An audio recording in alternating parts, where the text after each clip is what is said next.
Repalle Telugu Desam party కార్యాలయంలో విలేకరుల సమావేశంలో పాల్గొన్న రెవెన్యూ రిజిస్ట్రేషన్ మరియు స్టాంప్స్ శాఖ మంత్రులు వనగాని సత్యప్రసాద్. చాలా సంతోషం. ఏదైతే మా కుటుంబ సభ్యులైనటువంటి రేపల్లె నియోజకవర్గ ప్రజలందరినీ కూడా నిన్న ఇవాళ కలుసుకోవడం, ఎందుకంటే అద్భుతమైన గెలుపు, హ్యాట్రిక్గా మూడోసారి మన జరిగిన ఎన్నికల్లో 40,000 పైచీలకు మెజార్టీ ఇచ్చి నన్ను అఖండ మెజార్టీతో గెలిపేయటం. దానికంటే ముందు 2019లో రాష్ట్రం అంతా ఓడిపోయినప్పటికీ కూడా 23 సీట్లు తెలుగుదేశం వచ్చినప్పుడు కూడా మంచి మెజార్టీతో ఆ రోజు గెలిపేయటం, నా మీద నమ్మకం పెట్టడం. తప్పకుండా తెలుగుదేశం పార్టీ మళ్ళా హయాంలోకి వస్తుంది, ప్రభుత్వంలోకి వస్తే తప్పకుండా ఈ ప్రాంత అభివృద్ధి మళ్ళా ఏదైతే కుంటపడిందో 2019లో అది మళ్ళా పునర్నిర్మాణం చేయగలం, మళ్ళా ముందుకు తీసుకెళ్ళే లక్ష్యంతో ఎప్పుడు నా వెంటే ఉంటూ ఎప్పుడు కూడా ఈ ప్రాంత అభివృద్ధి కోసం, ఈ ప్రాంతంలో ఉన్నటువంటి ప్రజల శ్రేయస్సు కోసం ఉన్నటువంటి మా తెలుగుదేశం కార్యకర్తలకు కూడా ప్రత్యేకంగా నా యొక్క కృతజ్ఞతలు అభినందనలు తెలియజేసుకుంటా ఉన్నాను. అలాగే మనం ముఖ్యంగా గౌరవ ముఖ్యమంత్రి గారు శ్రీ నారా చంద్రబాబు నాయుడు గారు ఎంతో నమ్మకంతో ఇంత పెద్ద బాధ్యత, ఎప్పుడు ఊహించినటువంటి బాధ్యత, రెవెన్యూ స్టాంప్స్ అండ్ రిజిస్ట్రేషన్ అనేది ఈ రాష్ట్రం క్యాబినెట్లో 2, 3 స్థానంలో ఉన్నటువంటి పరిస్థితి అందరికీ తెలుసు. అంటే మనం చూసాం, ఈ రాష్ట్రంలో ఎన్నో రెవెన్యూ పాలసీస్ మారటం. మెడ్రాస్ రిజీమ్ ఉన్నప్పుడు, ఇక్కడ తెలంగాణ ప్రాంతంలో నిజాం పరిపాలన ఉన్నప్పుడు, ఇంటిగ్రేషన్ ఆఫ్ స్టేట్ అయినప్పుడు పాలసీలు మార్పు. దాని తర్వాత 73 ROR యాక్టు, దాని తర్వాత ముఖ్యంగా 2014 బైఫరికేషన్ యాక్టు, ఇవన్నీ కూడా సక్రమంగా అమలు చేయాలనే లక్ష్యంతోనే ప్రభుత్వాలు పనిచేశాయి. కానీ మొన్న 5 సంవత్సరాల్లో 2019-24లో ఏ జగన్మోహన్ రెడ్డి పరిపాలన ఉందో పేద బడుగు బలహీన వర్గాలందరికీ అన్యాయం జరిగే విధంగా పాలసీలు తెచ్చి కేవలం వాళ్ళ అనువాయులందరినీ కూడా బలపరిచే విధంగా చేశారని చాలా ఆరోపణలు ఉన్నాయి. వాటిపైన తప్పకుండా అధ్యయనం చేసి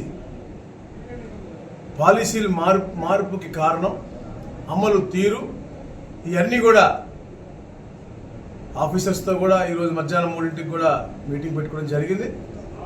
తప్పకుండా అధ్యయనం చేసి ఏదైతే పేదల హక్కు పూర్తిగా వారికి కల్పించే విధంగా ఈ ప్రభుత్వం ముందుకు పోతుంది. ఏదైతే రీసర్వే, ఏదైతే నూతన ప్రభుత్వం ఏర్పడిందో,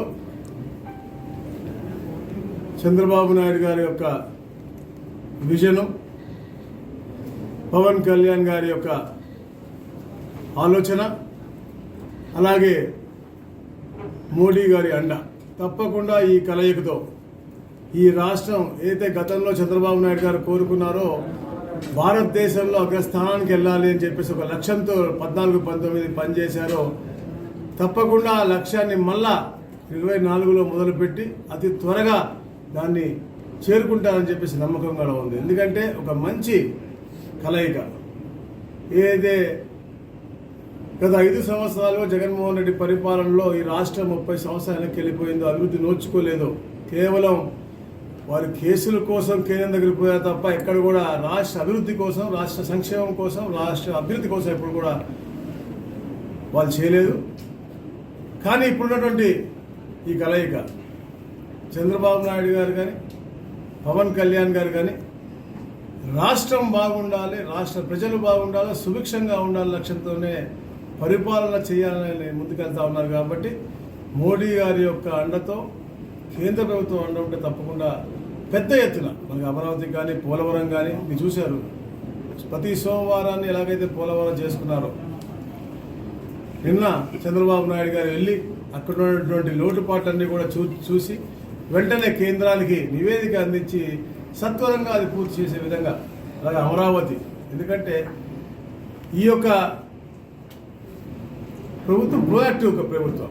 2019లో వచ్చినటువంటి జగన్మోహన్ రెడ్డి ప్రభుత్వం విధ్వంసం కోరుకుని ప్రజావేదిక కూల్చడంతో పాటు మొదలుపెట్టినటువంటి పరిస్థితి మనం చూసాం. కానీ ఈ యొక్క ప్రోయాక్టివ్ గవర్నమెంట్ ఏదైతే కూటమి ఉందో రాగానే అమరావతిలో రైతులందరూ హర్షించే విధంగా, ఎందుకంటే రాష్ట్రానికి ఒకే రాజధాని ఉండాలి, అది అమరావతి అయి ఉండాలని చెప్పే లక్ష్యంతో అక్కడ రోడ్ల పనులు కానీ కరెంటు పనులు కానీ అలాగే క్వార్టర్స్ ఉన్నాయి, జడ్జెస్ క్వార్టర్స్ కానీ లేకపోతే ఎమ్మెల్యే క్వార్టర్స్ కానీ అలాగే అన్ని వర్క్స్ని కూడా స్టార్ట్ చేయడం జరిగింది. తప్పకుండా కేంద్ర ప్రభుత్వం యొక్క సహకారంతో అవన్నీ కూడా సత్వరంగా పూర్తి చేస్తాం. అలాగే పంచాయతీరాజ్ రూరల్ డెవలప్మెంట్గా బాధ్యత తీసుకున్నటువంటి పవన్ కళ్యాణ్ గారి యొక్క మంచి ఆలోచనతో గ్రామాలు బాగుపడితేనే రాష్ట్రం బాగుపడుతుంది నమ్ముతారు. కాబట్టి తప్పకుండా మన లాంటి వెనకబడిన ప్రాంతాల్లో కూడా పూర్తి అభివృద్ధి అనేది మనం వారి యొక్క ఆశీస్సులు తప్పకుండా చూపిద్దామని చెప్పేసి కూడా మీ ద్వారా తెలియజేసుకుంటాం. Thank you.